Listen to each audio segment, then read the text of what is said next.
Bueno, voy a dar una charla sobre Los Soprano, bueno, sobre algunas cuestiones, no sobre la serie en su totalidad de Los Soprano, retomando un texto que escribí ya hace un tiempo, que aparece recogido en el libro Los Soprano Forever, antimanual de una serie de culto, publicado en la editorial Errata Naturae. Estoy volviendo a revisar algunas consideraciones que hice en su momento sobre Los Sopranos, sobre The Wire, sobre Breaking Bad, sobre distintas series de televisión, porque tengo que dar mañana una conferencia en el Círculo de Bellas Artes y esto me lleva a volver a ver las cosas que pensaba hace un tiempo, concretamente este libro de Los Sopranos Forever. Su primera edición fue del año 2009. Mi texto se titula Have a Nice Day y tiene un subtítulo Plus obscure aspiration à la mort y otro subtítulo muy largo, Consideraciones parapsicoanalíticas sobre el final de Los Soprano. Comienza con una cita de Chris Albrecht, el presidente de la HBO, la cadena que emitió los 86 episodios de la serie de televisión Los Soprano. Chris Albrecht dice lo siguiente: me dije, esta serie trata sobre un tipo en torno a los 40 años. Ha heredado un negocio de su padre, está tratando de ponerlo en la edad moderna, tiene todas las responsabilidades que van junto con ello. Tiene una madre autoritaria de la cual aún trata de escaparse. A pesar de que ama a su esposa, ha tenido una aventura. Tiene dos hijos adolescentes y está haciendo frente a la realidad de lo que ello conlleva. Está preocupado y deprimido y comienza a ver a una terapeuta porque está buscando el significado de su propia vida. Pensé, la única diferencia entre él y toda la gente que conozco es que él es el Don de New Jersey, es decir, es el jefe de la mafia de New Jersey.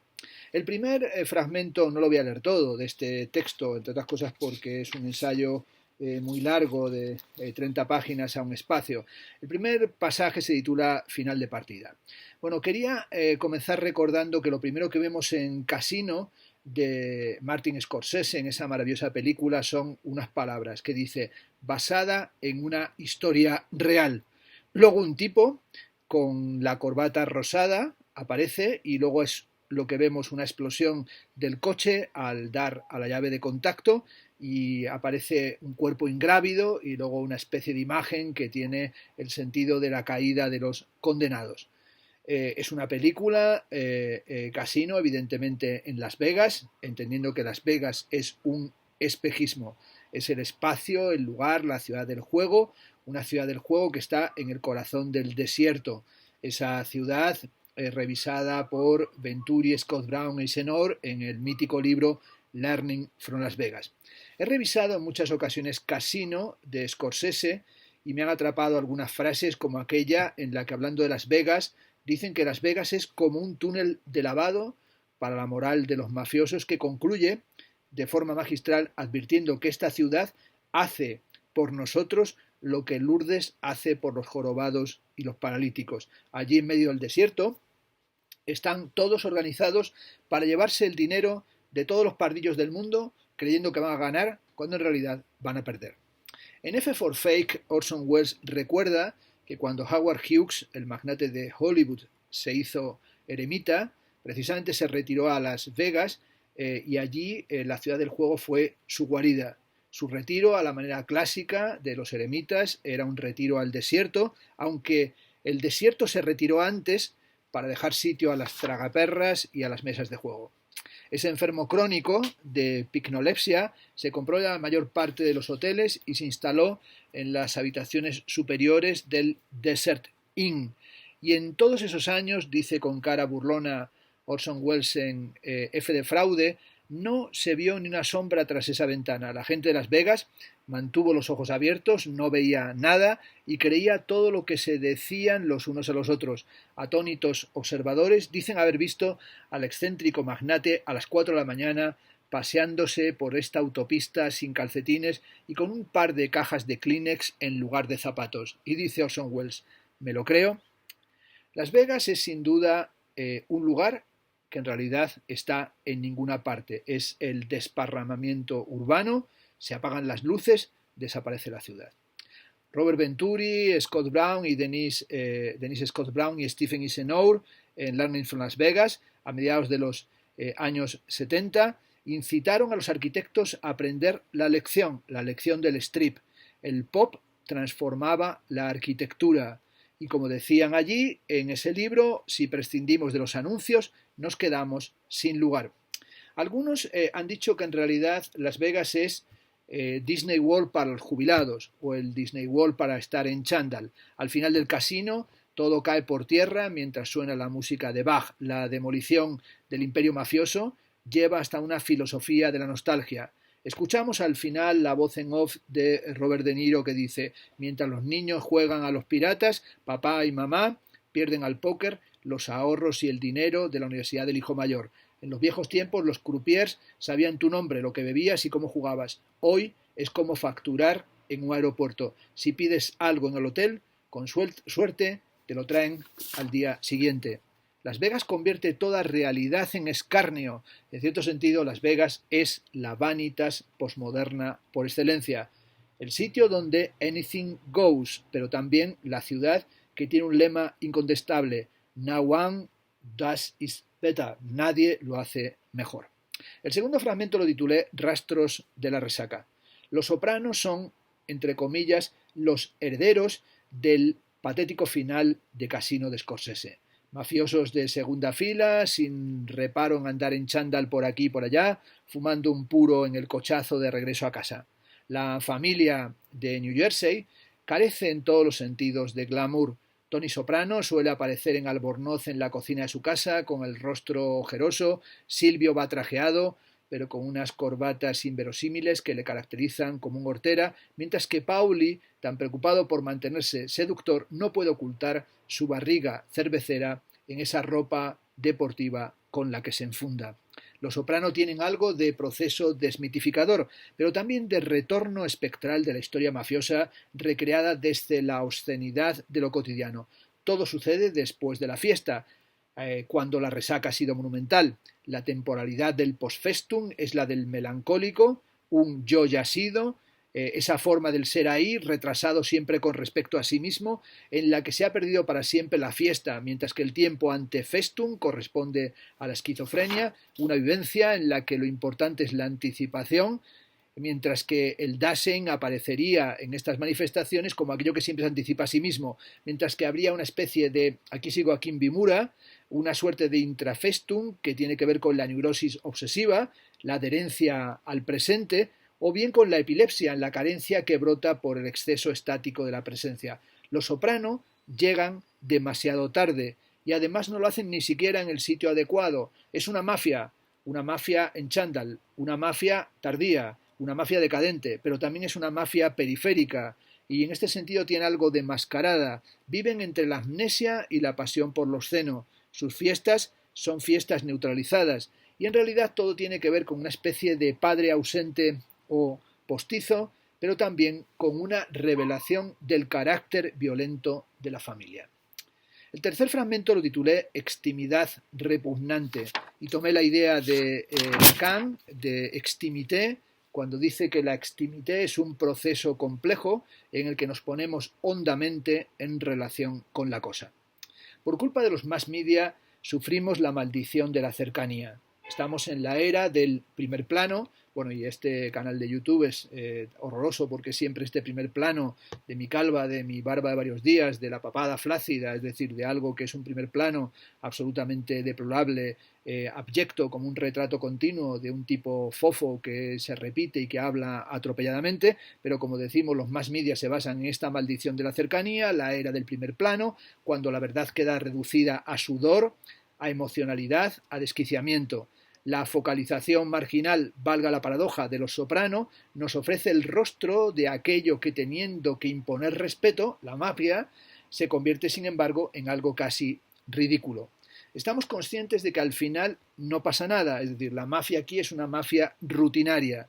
Al comienzo de Más allá del principio del placer, Freud cita un pasaje de un fascículo de Fechner en el que afirma que entre las fronteras del placer y del displacer existe cierta extensión de indiferencia estética. Los Soprano tienen que ver con esa indiferencia estética, pero también con el principio de realidad, que no tiene que ver con la renuncia, sino con la voluntad de continuar precariamente, pero también con asumir lo repugnante, el asco que está unido al peligro y que nos recuerda en muchos momentos la animalidad. Casi a la manera bodleiana lo que tenemos que soportar es la carroña. Los herederos de la mafia saben de sobra que su destino es absolutamente escatológico y que se tienen que dedicar a la gestión de residuos. El escenario doméstico en el que se despliega la serie de Los Soprano es al mismo tiempo banal e intragable. Pasamos allí de la idiotez del hijo a la visceralidad del padre, que queda trazada en una línea de tensión que sirve como espejo de la presunta intimidad del espectador. Esa familia no es en ningún sentido tan rara, y lo que nos inquieta es que es demasiado parecida a nuestra familia, a cualquier familia. El siguiente fragmento lo titulé Obesidad, obscenidad, obsolescencia, tomando las ideas de las estrategias fatales y del potluck de Jean Baudrillard. Pero también refiriéndome a James K. Ballard, que apuntaba en su texto La exhibición de atrocidades, que debería haber más sexo y violencia en la televisión y no menos. Ambos, dice Ballard, el sexo y la violencia son poderosos catalizadores del cambio social en momentos en que se necesita desesperadamente un cambio. Cuando estamos en el grado xerox de la cultura, esa es una hermosa e inteligente formulación de Baudrillard, lo que tenemos es la vida escenificada por idiotas. Los Sopranos son contemporáneos en todos los sentidos del imperio de la idiotez, esto es, de la realidad convertida en show. Frente a la grandilocuencia, entre comillas, del Padrino, en la serie Los Soprano, ideada por David Chase, lo que se dice es algo estereotipado. Lo que tenemos es la reformulación incansable de la banalidad de la vida cotidiana. Se trata de poner nuestra mirada al desnudo y, en cierto sentido, producir un efecto de literalidad. Pensemos en la ejecución de Phil Leotardo, al que tras disparar en la cabeza le pasa por encima el coche que no puede frenar su propia mujer. Los nietos están sentaditos atrás en el coche, un grupo de tipos bebiendo refresco que ante el desagradable espectáculo casi vomitan y crean en general un clima de patetismo y sarcasmo, o por emplear otros términos, hay un deslizamiento de lo pornográfico a lo grotesco, de la tragedia a la comedia, y falta el deseo en esa transparencia paródica. En la actualidad, insisto, proliferan patéticamente las figuras de la obscenidad y también de la obesidad. La obscenidad, dice Jean Baudrillard en su libro Contraseñas, o sea, la visibilidad total de todas las cosas, es hasta tal punto insoportable que hay que aplicarle la estrategia de la ironía para sobrevivir. El intento de un retorno a lo real en el arte contemporáneo produce en ocasiones narcolepsia, y a lo largo de la serie Los Soprano, Tony da la impresión de que está con demasiada frecuencia a punto de dormirse, y su hijo también cae en el abismo de la depresión, y están todos como con una mirada ausente, hipnotizados por cosas incomprensibles, dando vueltas a la cabeza como una especie de buffering, como una especie de empantanamiento mental continuo. El siguiente pasaje lo titulé Striptease de la impotencia, y sobre todo ese carácter de zona de conflicto o de pasión sin grandeza o de deseos neutralizados que tiene que ver con el paso continuo por el club, por el Bada Bing, ese club del que es propietario formalmente Silvio Dante, y allí hay una sensación constante de inercia y de atascamiento. Una sensación no solamente de que son mafiosos epigónicos, sino de que están entregados al más completo de los aburrimientos. Es manifiesto que el club de striptease, el Bada Bing de Los Soprano, lo que deja al desnudo es la impotencia de la mafia contemporánea. Es decir, allí el table dance es en realidad un baile en el vacío. Ahí también retomaba cuestiones formuladas por Jean Baudrillard en su, en mi opinión, magnífico libro El intercambio simbólico y la muerte, cuando dice que la fascinación del striptease como espectáculo de la castración provendría de la inmanencia de descubrir, o más bien de buscar que propiamente cuando se produce el desnudo, el striptease, no hay nada. No nos sorprende que un hombre, dice Jacques Lacan, pueda eyacular mirando una pantufla, ni tampoco que la utilice para conducir al cónyuge a mejores sentimientos, pero seguramente nadie pensará que una pantufla puede servir para calmar el hambre, incluso extremo, de un individuo. Además, Constantemente, dice Lacan, tratamos con fantasmas. Para Los Soprano, la desnudez de las strippers no significa nada. La convivencia con todas estas chicas siliconizadas ha congelado su deseo. Da la impresión de que el club Bada Bing está siempre demasiado iluminado, y esto dota al espectáculo de una dimensión todavía, si esto fuera posible, más desangelada. El siguiente pasaje lo titulé Revelando verdades místicas, y aquí citaba explícitamente una obra del artista norteamericano Bruce Nauman que dice: The true artists, los verdaderos artistas, ayudan al mundo revelando verdades místicas. Pero sobre todo para subrayar que esa mística, en el sentido wittgensteiniano, no es como sea el mundo, sino que el mundo sea. ¿Qué es lo que encuentro como místico en este sentido wittgensteiniano en Los Soprano? Lo que encuentro como místico es una suerte de estética de la ausencia, propia de un mundo en vertiginosa transformación.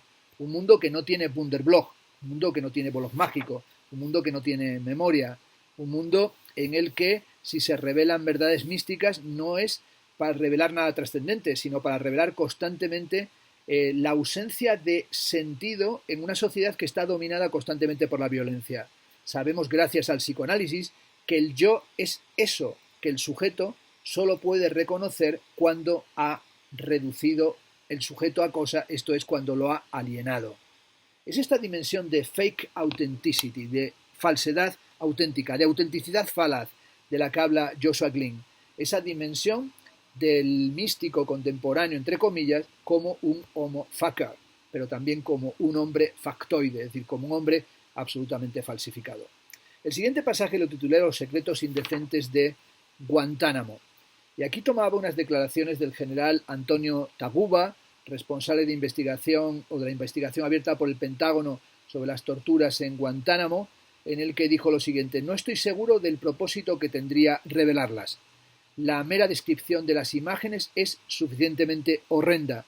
El militar en cuestión, este Antonio Taguba, hizo una descripción, una suerte de ekphrasis del horror de lo que él ha visto en las fotografías y lo que propiamente no ha mostrado, no va a mostrar.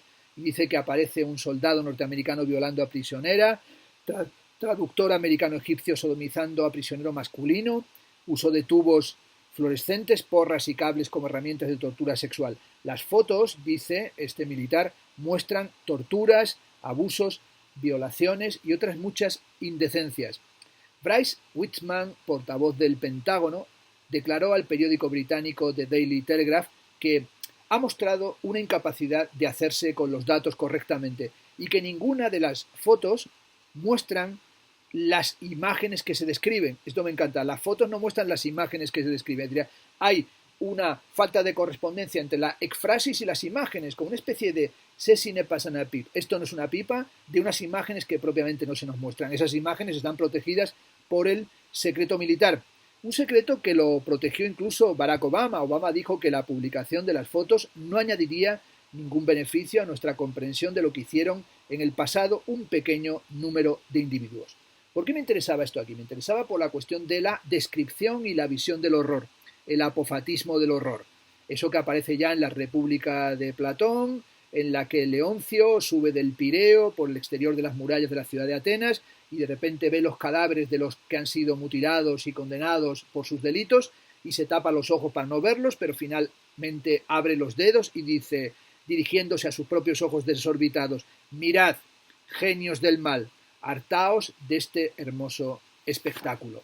Esta cuestión de la visión del horror es también algo que está presente en el impresionante ensayo final de su vida de Susan Sontag, titulado Ante el horror de los demás, en torno a las fotografías del atentado del World Trade Center, concretamente la fotografía de Richard Drew, poniéndolas en conexión con los desastres de guerra de Goya y sobre todo tratando de plantear la cuestión de por qué nos atrae el horrendo, por qué nos atrae lo que llama Saura la mirada cruel. Sin duda Los Soprano es una serie que tiene mucho de mirada cruel y además si menciono esta cuestión del atentado del World Trade Center y toda esta cuestión de las torturas y la llamada guerra contra el terrorismo, que fue en realidad un estado de excepción que ha permitido todo tipo de tropelías y sobre todo un pasarse por el arco del triunfo el derecho y la justicia en esta dimensión excepcionalista, es porque Los Soprano no están fuera de lo que supone el atentado del 11 de septiembre del 2001. de hecho, la serie se emite y se está emitiendo justamente en el momento en el que se produjo el atentado. Y en uno de los capítulos, unos árabes aparecen en el Bada Bing y Tony Soprano va a establecer en ese momento contacto con la policía como si fuera un patriota para denunciar a estos tipos, aunque luego saque partido de ello. El siguiente pasaje lo titulé Parodia presidencial. Y ahí, hablaba de toda esa cuestión de el vídeo de campaña de Hillary Clinton cuando finalmente perdió las primarias frente a Barack Obama. Obama va a realizar esa impresionante campaña como el gran storyteller, ¿no? Como el gran dueño de la oralidad discursiva, y va a ser también en esa campaña en la que salga aquel famoso tema del Yes We Can con los miembros de los Black Eyed Peas, y de repente los asesores de Hillary Clinton van a tener una tremenda idea, que es realizar un vídeo para conseguir votos en la campaña, para convertirse en candidata a las elecciones presidenciales para Hillary Clinton, y lo que hace Hillary Clinton es remedar, hacer una parodia del capítulo final de Los Soprano. Y aparece con Bill Clinton y Bill Clinton interpreta a Tony Soprano en esa escena de reconciliación familiar. Es una cuestión absolutamente alucinante la que aparece en ese clip de carácter propagandístico electoral, porque lo que nos viene a presentar es al presidente de los Estados Unidos de América, a Bill Clinton, como un jefe mafioso, pero también como un asesino, como un adúltero, justamente cuando estaba toda la discusión, o se había tenido toda la discusión del impeachment con la cuestión del caso Mónica Lewinsky. Era como el reconocimiento narrativo dentro de la campaña electoral del delito, del corpus delicti, pero sobre todo era esa especie de situarse casi en la oficina de Los Soprano, y en este sentido es una dimensión inheimlich de una inquietante extrañeza, es decir, de algo siniestro, de algo familiar que se ha tornado extraño por causa de una represión. El siguiente fragmento lo titulé I would prefer not to, es decir, preferiría no hacerlo, la famosa fórmula de Bartleby o el escribiente de Melville. Sabemos que nuestra época tiene un llamamiento general, que es el llamamiento a que no tenemos que desentonar. Lo decisivo, lo fundamental es componer un magistral camuflaje de la insignificancia, esto es, tenemos que ser cualquiera, esa idea del cualunque que estableciera ya en uno de sus textos El hombre sin contenido, Giorgio Agamben. Aquí es donde está cimentado una de las formas del arte de la existencia contemporánea, que sería el arte de camuflarse, el arte de desaparecer, desde el niño que se esconde debajo de la sábana, en medio de la pesadilla en la que un serial killer asesina a toda la familia, hasta Harry Potter con su capa de la invisibilidad, o a Tony Soprano en el capítulo en el que está con sus secuaces en la madriguera, en el capítulo final de Los Soprano, donde hay un instinto básico, una voluntad de convertirse en algo distinto. Y este instinto es un instinto de pérdida, esto es un instinto de abandono. Nuestra particular psicosis hace que reaparezca siempre a través de las subjetividades contemporáneas el síndrome Bartleby. Una carta, decía en este pasaje del texto, siempre llega a su destino, esto es lacaniano total, sobre todo si no ha sido enviada. En cierto sentido, el único mensaje es el mensaje que está sintomáticamente codificado, es decir, cuando el secreto queda al descubierto, cuando no esperamos nada y menos ser correspondido. Al final de Los Soprano, lo que está sucediendo es por una razón, y es porque alguien va a cantar más de la cuenta, es decir, alguien les va a delatar. La lealtad, la base de la familia, de la mafia, ha quedado corroída, la sombra de la duda crece, y los asesinatos no impiden que alguien traiciona la ley, y esa ley es la ley de que no hay nada que decir. Afectados por el síndrome Bartleby, terminarán por dejar las frases a medio escribir. ¿De qué trata Los Soprano? No quiero dar una clave, sino solamente lo que a mí me interesa de Los Soprano. Trata de un asunto fundamental. Trata de la paranoia familiar y sobre todo del complejo de intrusión, que no es más que el reconocimiento de un rival que supone el otro que se acerca en forma de objeto. Frente a aquella idea psicoanalítica que nos muestra en el hermano, en el sentido neutro, al objeto electivo de las exigencias de la libido como patologías o como pulsiones homosexuales, Los Soprano no dan un resquicio de legitimidad a la homosexualidad. Al contrario, eso aparece como un mal que tiene que ser violentamente erradicado.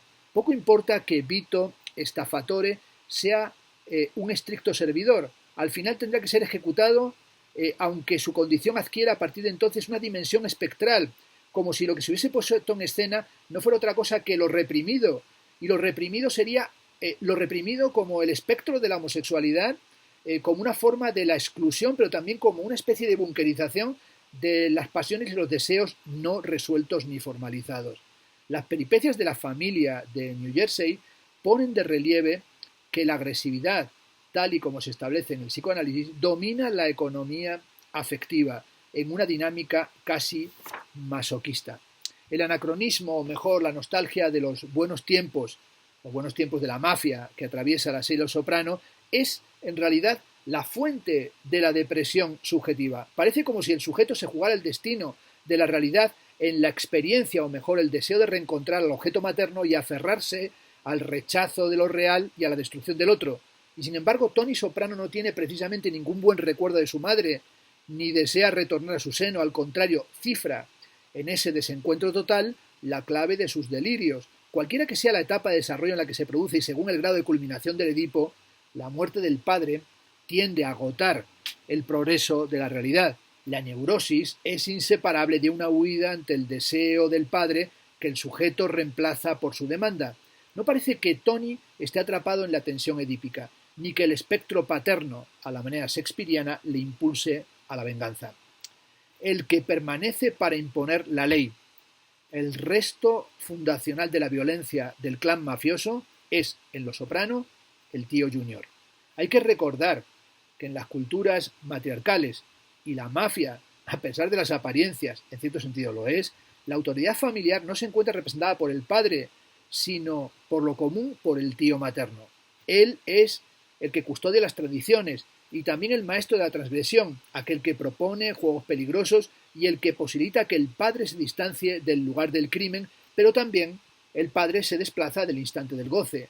Aunque Junior es el tío paterno, da la impresión de que está unido por un vínculo que me atrevo a llamar paranoide con su cuñada.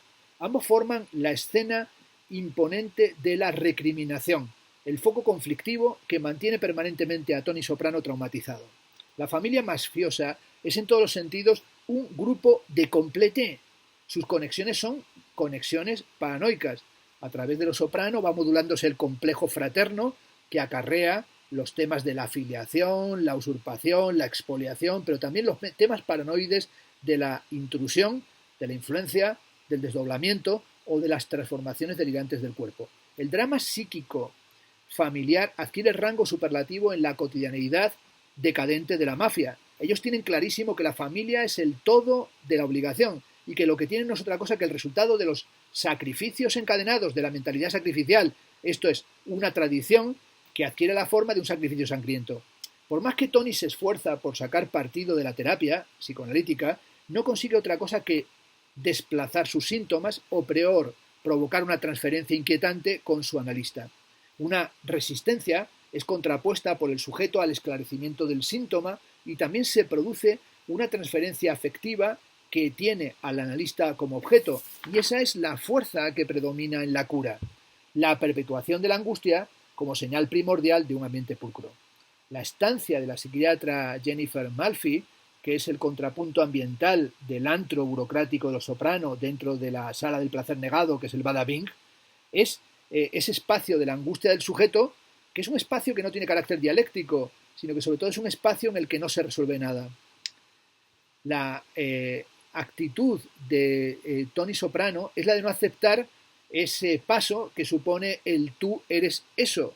Es decir, no es capaz de encontrar una fijación de la ansiedad, sino que constantemente la desplaza y eso hace que no deje de estar atrapado en las visiones de la angustia. Tony Soprano intenta desesperadamente atravesar su fantasía criminal, esperando que la terapia le permita verse de modo diferente a lo que es. Es alguien que habla, pero habla solo para que la cosa siga. El siguiente fragmento lo titulé El archivo amnésico. Los Soprano nos hacen recordar que las vacilaciones de la realidad son las que fecundan el delirio. Cuando el objeto tiende a confundirse con el yo y al mismo tiempo a los sentimientos se reabsorben en la fantasía cuando aparece descompuesto de acuerdo con uno de los sentimientos que constituyen el espectro de la realidad, desde los sentimientos de extrañeza, el déjà vu o el jamais vu, pasando por los falsos reconocimientos, las ilusiones de socias, los sentimientos de participación, de adivinación, de influencia, las intuiciones de significación o la culminación en el crepúsculo del mundo y en la abolición efectiva que se designa como pérdida de objeto, todo esto va confluyendo en una situación de amnesia, pero al mismo tiempo una situación en la que los mafiosos no son capaces de olvidar nada. Y sin embargo, es fundamental que olviden algo para que quede un resto disponible en el archivo. Los Soprano terminan atrapados en las obsesiones. Desde Tony, que contra todas las leyes familiares está confesando lo que le pasa a Paulie, que llega al borde de que está confesando lo que le pasa a su terapeuta, a Paulie, que llega al borde de la paranoia por culpa del gato, que parece entregado a la labor del duelo frente a la fotografía de su primo asesinado. En Los Soprano, la mafia es una especie de retorización metatextual llena de citas y parodias, una sensación de que esta mafia psicopatológica o psicopatologizada en realidad es una mafia de un simulacro degradado, un pastiche que nos presenta una carencia, el pastiche de unos tipos que presuntamente serían unos tipos duros, como se refleja también en el libro Hombres fuera de serie de Brett Martin, que nos habla de esos tipos fuera de serie y de esos tipos duros que aparecen en las series de televisión. También la ansiedad les lleva a una pulsión constante de voracidad, a estar constantemente comiendo, y así vemos que no se para de comer en toda la serie y que hasta los funerales y los velatorios son motivo para bacanales, es decir, para tremendas comidas, y el propio ataúd se puede convertir en el espacio para el buffet, pero sobre todo hay un paso constante por Satriales y también por el restaurante Vesubio, y también Carmela, Soprano, está constantemente cocinando, y todo termina, ¿verdad?, con esas suculentas comidas. Como señalara Stephen King, la paranoia total es el conocimiento total, es decir, todo puede ocurrir. Y esa dimensión de que todo puede ocurrir es también que todo lo más horrendo finalmente va a acontecer. El siguiente fragmento lo titulé Grandes éxitos. En el capítulo final de Los Soprano, en la última escena, todo queda sintetizado en una lección de un tema que es un gran éxito musical. Mientras esperamos algo, un desenlace fatal, Tony busca una canción que va a ser la banda sonora deseada para lo que él está esperando, que no es otra cosa que la reconciliación familiar. David Chase, director de ese último episodio, como también lo fue del piloto, no peca de vanidad cuando alegoriza la propia serie como una serie de grandes éxitos, es decir, la propia serie ahí se sintetiza como algo memorable, y el hit musical consiste lisa y llanamente en algo que no cesa de reproducirse, es decir, que vuelve a empezar. Cuando uno de los miembros de la familia va a cantar o va a delatar a la mafia, suena la última canción, la canción que ha puesto o que ha elegido Tony Soprano. La música literalmente habla en Los Soprano, y habla de qué, de un querer reconciliarse. El hit tiene al mismo tiempo la singularidad del arrebato y la sensación de que eso ya no dice nada. La melodía obsesiva presenta y despide a Tony, que no es otra cosa que un obsesivo. La melodía llega cuando estamos pensando en otra cosa, en cualquier cosa. La familia mafiosa está a la vista de todos y está rodeado de sujetos sospechosos, en una tensión que se transfiere al espectador, es decir, todos los que entran y salen nos parece que van a ser los asesinos, van a acabar con la vida de Tony Soprano. Pero sobre todo es una situación en la que Tony está esperando algo y nosotros también, y yo, en un spoiler, pero también una interpretación, tengo que decir que estoy seguro de que Tony no es asesinado. Al contrario, en los últimos momentos la música y el ambiente hablan de supervivencia de la propia serie, de algo que no es que tenga continuación, sino que sabe que su supervivencia es la supervivencia interpretativa, es la supervivencia de la fama. Fellini estaba convencido de que si al final de nuestra vida se nos permitiera decir algo y si fuéramos verdaderamente sinceros, cantaríamos una cancioncilla como resumen de toda nuestra existencia. Tony Soprano, conducido hacia su destino con Wake Up This Morning, un tema escrito e interpretado por la banda Alabama, cierra su peripecia nocturna en un restaurante para amantes de canciones que tiene una carga, ese último episodio, enormemente melancólica. La banda sonora de la vida está acompañada por un menú en el que el aperitivo son aros de cebolla. La lista de los grandes éxitos habla de la intimidad, que es algo inconfesable. El siguiente pasaje lo titulé En la cripta, recordando mi obsesión por la cuestión de la bunkerización, de cómo el inconsciente se repliega al búnker o a la cripta, que es una cuestión sobre la que ha trabajado, por ejemplo, Abraham y Torok desde el punto de vista del psicoanálisis, pero también Jacques Derrida en un texto que se llama Fuori, en el que habla de los espacios de confinamiento y la cripta como un lugar comprimido en otro, pero al mismo tiempo rigurosamente separado y aislado, donde aparecen las cuestiones de la exclusión intestina o de la inclusión clandestina. Ese estar en la cripta es también el fenómeno de la paranoia, del pánico, de las brumas oníricas, de las rivalidades, de esa madriguera del capítulo final y sobre todo de esa dimensión también de la depresión que afecta a Anthony Jr., que está internado en un centro que cuesta la friolera de $2.200 al día y para emplear su vocabulario esto es lo que cuesta cada puto día. El fundido en negro, está aquí el spoiler, ¿no?, del último episodio, fundido en negro con el que termina la serie, incomodó muchísimo a espectadores de Los Sopranos, sobre todo como si fuera un emblema del nihilismo, ¿no? Como si tuviéramos ahí un fundido en negro que dura varios segundos, que fuera una rematerialización del emblemático cuadrado negro de Casimir Malevich. Podemos entender Los Soprano como una danza macabra, la danza de la muerte que nos iguala a todos. ¿Acaso lo que Holbein en su danza macabra nos presentó es esa sensación de que todos nos convertiremos en esos esqueletos y que finalmente, cuando todo está perdido, siempre queda la risa? Silvio y Tony hacen en el penúltimo capítulo como que boxean a cámara lenta, divirtiéndose como antiguos colegas, pero en realidad saben que están en los tiempos del fin. Hasta los bocatas de Satriales terminan en el cubo de basura del callejón y Carmela, que ofrece a su hijo deprimido las gachas de avena, tampoco confía en que sus remedios culinarios tengan mucha efectividad. La última visita a la consulta de la doctora Jennifer Malfi está marcada por la discusión sobre una página que Tony Soprano ha arrancado de una revista en la sala de espera cuando estaba solo. Lo que le interesaba al mafioso era un artículo sobre un pimiento vasco que le permitía preparar unas excelentes costillas con pimientos. La terapia conversacional termina abruptamente.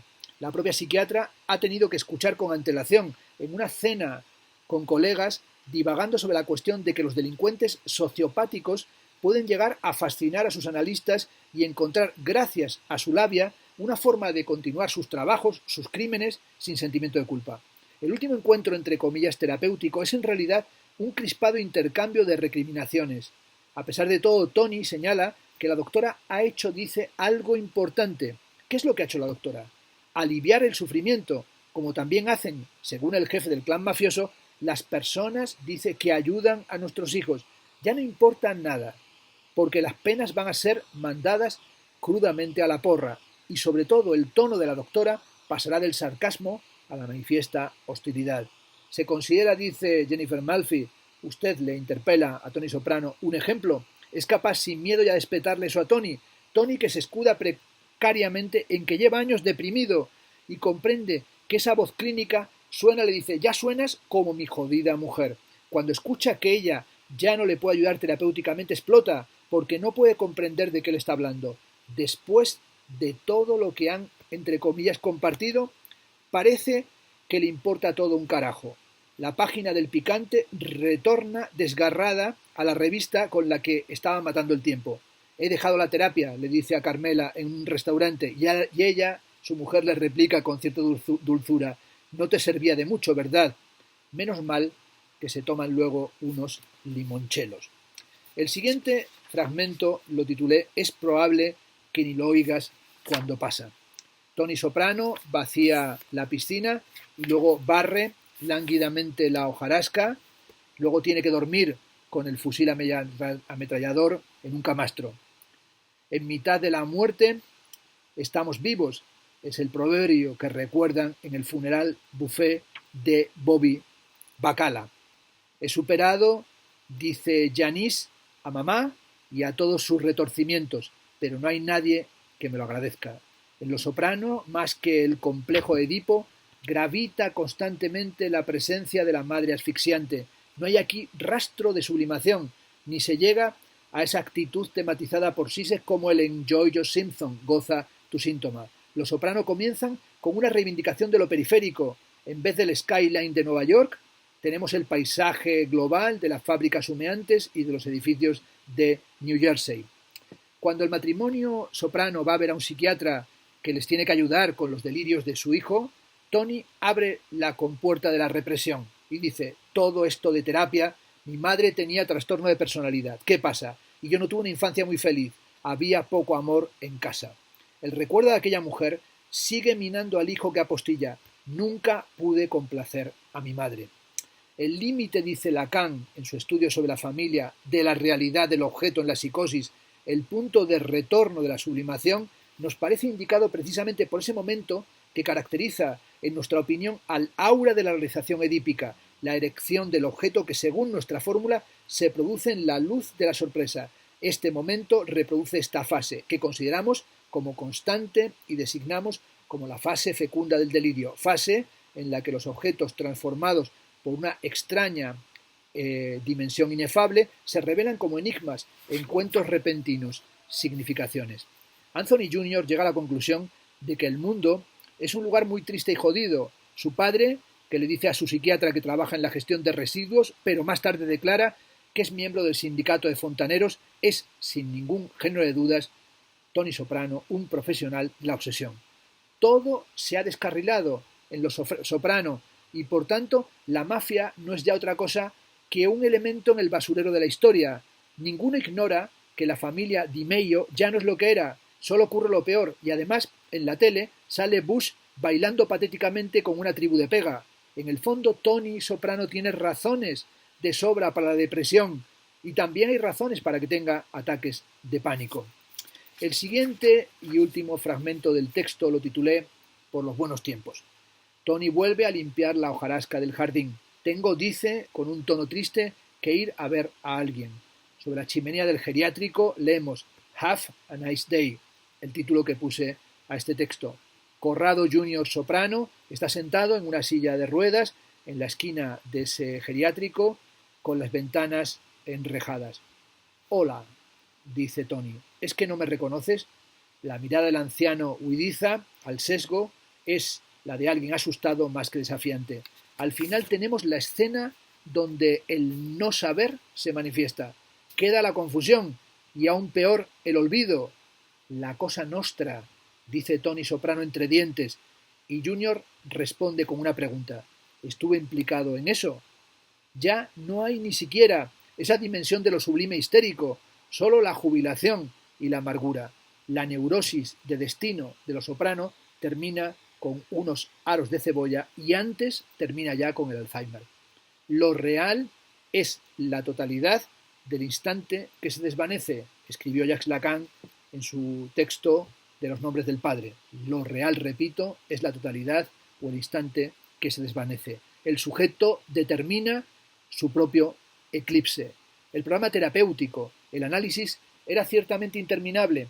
La clave de la terapia con la doctora Melfi es que mientras Tony no cuente nada comprometedor, ella mantendrá el secreto profesional. Además, el jefe mafioso no tiene que acudir en secreto por la mala imagen que daría ante sus colegas. En última instancia, podría estar siendo el mismo, un delator, un tipo duro que confiesa lo que no debe. El psicoanálisis se funda, según dijo Lacan, en un principio que se enuncia de este modo.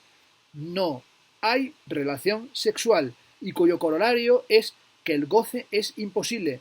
Tal vez Tony Soprano, al final de la serie, escucha por boca de su hijo, aunque sea en forma interrogativa, algo que le gustaría aceptar. Porque dice, ¿no me dijiste una vez que intentara recordar los buenos momentos? Todos en la serie, en distintos momentos, se quejan por lo que llama la pérdida de valores en los nuevos tiempos y lamentan la falta constante de respeto. Una de las sentenciosas frases de Carlito Briganti en Atrapado en su pasado es: ya no hay nadie en quien confiar, sobre todo cuando hasta su abogado se ha vuelto un cocainómano, asesino y traidor. Parece que están hablando de ética, pero los que enuncian esos tópicos son, no podemos olvidarlo, criminales. La comedia familiar tradicional que encarnan Los Soprano comenzó con un ataque de ansiedad y un desmayo. En los últimos instantes respiramos el virus de la tristeza. Conviene tener presente que cuando el sujeto se aproxima a la fantasía, se produce el borramiento, el autoborramiento, la afánisis. Cuando tiene que aparecer la amada hija que está aparcando, ¿no?, con dificultad en la calle antes de entrar al restaurante en la última secuencia, la última escena de Los Soprano, lo que vamos a tener no va a ser la reconciliación familiar, sino los instantes del fundido en negro. El asesinato parece, en los últimos segundos de la serie, inminente.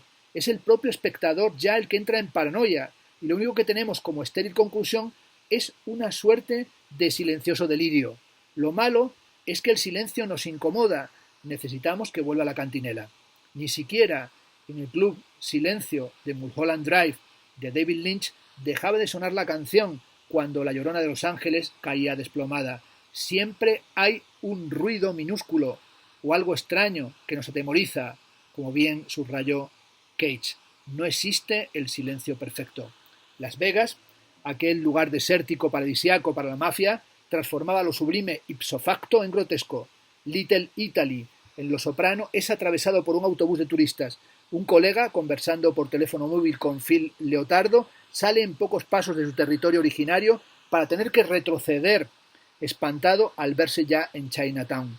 Henry Hill confiesa con todo el desencanto del mundo en su último parlamento en Uno de los nuestros de Martin Scorsese que tras la delación se había convertido en un don nadie. Tengo que esperar, dice, como todo el mundo. El juego ha terminado. Los Soprano terminan apoteósicamente y también de la forma más cotidiana posible. Es decir, terminan sin terminar, terminan sin final. 10 segundos de fundido en negro, sin sonido. No hay misterio y esto es lo inquietante.